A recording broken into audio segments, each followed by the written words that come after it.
Okay, so yun guys, tuturuan ko kayo magpalit ng footrest. So ito yung papalitan natin ngayon guys. Kita nyo naman, putol yan. So story time, dumulas kasi ako sa isang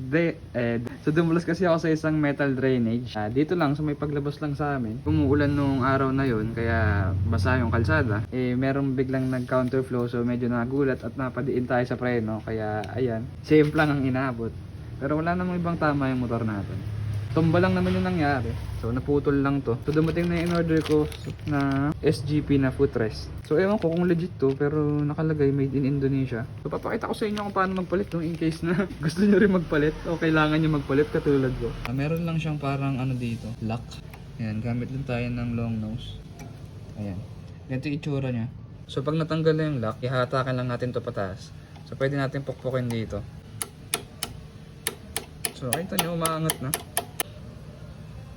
Takan lang natin to. Oh, tanggal na, di ba? So ito na yung pinaka ano nyo. Ito yung foot peg. Tapos meron siyang spring. So unbox mo na tong luma. Ay, bago pala to. So ayan yung itsura niya.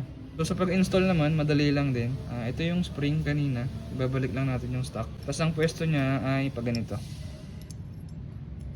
Ayan. So pag nilagay natin siya, dapat ganyan yun.